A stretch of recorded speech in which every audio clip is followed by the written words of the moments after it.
ஓம் சாய்ராம்.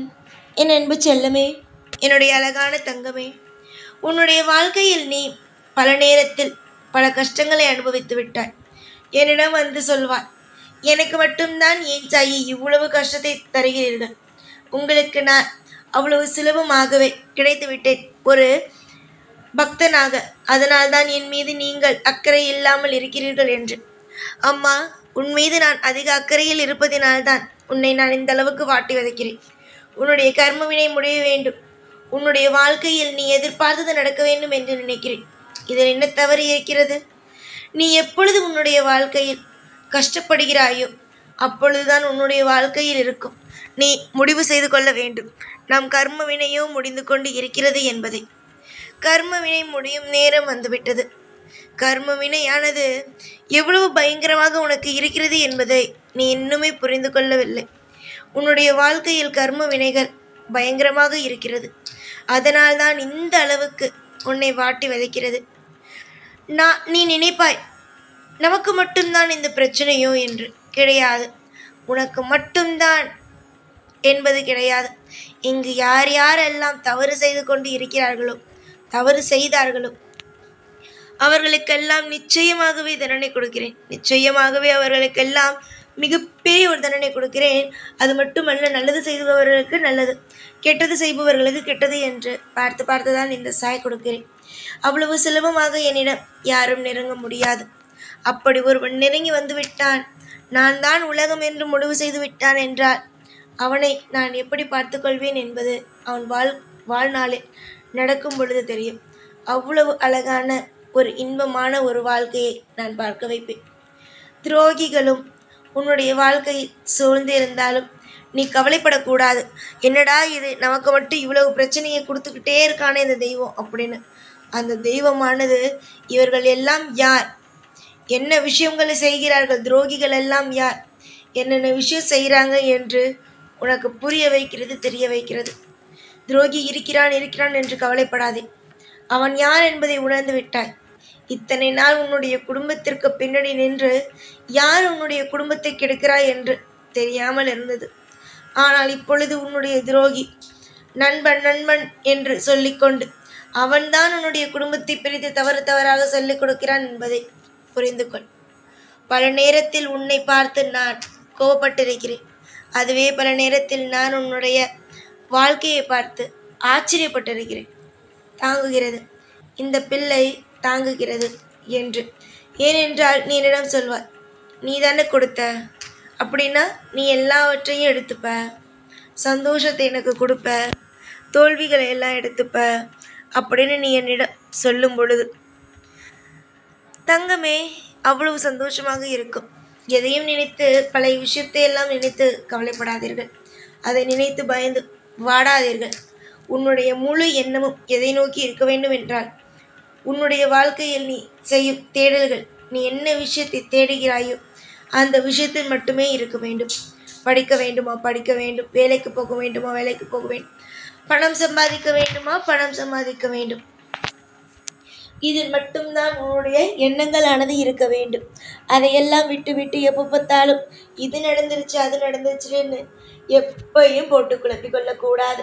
அது மிகப்பெரிய ஒரு கஷ்டத்தையும் மிகப்பெரிய ஒரு பாரத்தையும் உனக்கு உருவாக்கும். நீ எப்பொழுதும் ஒன்று தெரிந்து கொள், அவசரப்படாதே, எல்லாவற்றிலும் பொறுமையாக இரு. முக்கியமாக மற்றவர்கள் உன்னை காயப்படுத்துகிறார்கள் என்பதற்காக அவர்களையும் போய் திரும்பி காயப்படுத்தாதே. ஏனென்றால் அது திரும்பவும் பாவமாகிவிடும். எப்பொழுதும் ஒருவர் பாவம் செய்கிறார் என்றால் விட வேண்டும். பாவம் செய்கிறியாயா, விடு, தெய்வம் உனக்கானது கொடுக்கும் என்று விட்டுவிட வேண்டும். அதற்காக போய் பழி வாங்குவதோ, அதற்காக ஒவ்வொரு விஷயத்தையும் செய்வதோ செய்து கொண்டு இருக்காது. ஏனென்றால் அது மீண்டும் மீண்டும் உன்னுடைய வாழ்க்கையை தான் கஷ்டப்படுத்தும். புரிகிறதா என் தங்கமான பிள்ளையே? நம்பிக்கையோடு இருங்கள். உன்னுடைய வாழ்க்கையில் எதுவாக இருந்தாலும் முதலில் அதை புரிந்து கொள். அதாவது தெய்வம் உன்னை காப்பாற்றும். தெய்வம் ஒரு விஷயத்தையும் செய்கிறது என்றால் அதற்கு பின்பு ஏதோ ஒரு காரணம் இருக்கிறது என்பதை புரிந்து கொண்டு அதற்கான முடிவுகளை எடு. ஆனால் அவசரப்பட்ட தேவையே இல்லாமல் சில விஷயத்தை போட்டு குழப்பி நீயும் குழம்பி என்னையும் கோபப்படுத்தாதே. புரிகிறதா நான் என்ன சொல்கிறேன் என்று? அழகாக ஒரு விஷயத்தை செய்வேன். ஆனால் நடுவே போது அப்படியெல்லாம் இல்லை, நான் ஒரு மாதிரி செய்கிறேன் என்று செய்வார். ஆனால் கடைசியில் ஏதாவது ஒரு தவறை செய்து நான் செய்யும் விஷயத்தையும் செய்ய விடாமல், நீயும் நல்ல விஷயத்தை செய்ய விடாமல் எல்லா விஷயத்தையும் போட்டு குழப்பி விட்டு விடுவார். இதுதான் நீ செய்யும் ஒன்று. தங்கமே, ஆளுக்காலு உன்னுடைய வாழ்க்கையில் இருக்கும், இப்பொழுது இருக்கும் சூழ்நிலையால் ஏதேதோ பேசுவார்கள். நீ இப்படி செஞ்சிருக்கலாம், அப்படி செஞ்சிருக்கலான்னு. ஆனால் உனக்கு என்ன உன்னுடைய வாழ்க்கையில் செய்ய வேண்டும் என்று தோன்றுகிறதோ அதை செய். என்ன விஷயம் உன்னுடைய வாழ்க்கையில் செய்ய வேண்டும் என்று நினைக்கிறாயோ அதை செய். எதிர்பார்த்த ஒவ்வொன்றும் எதிர்பார்த்த நேரத்தில் உனக்காக நடக்கும். காலம் முழுவதும் நிம்மதியோடு இருப்பார். அதில் எந்த ஒரு சிறிய குழப்பமோ சிறிய சந்தேகமோ வேண்டவே வேண்டாம். உனக்கு என்ன பிடிக்குமோ அதை செய்.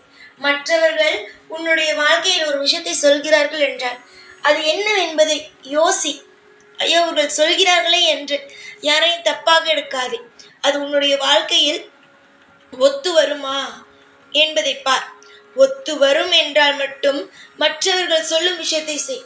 அதை விட்டுவிட்டு நீயாக ஏதேதோ குழப்பிக்கொண்டு உன்னுடைய வாழ்க்கையில் கஷ்டத்தை போட்டு ஒரு நாள் சுமந்து கொண்டே இருக்காதே. நான் இருக்கிறேன் உனக்காக, உன்னுடைய வாழ்க்கைக்காக.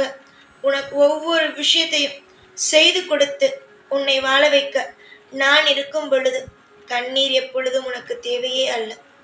இன்பமாகவும் பல மாற்றம் உனக்கு வரப்போகிறது என்று சந்தோஷமாகவும் ஒவ்வொரு நாளும் ஒவ்வொன்றையும் கடந்து போங்க.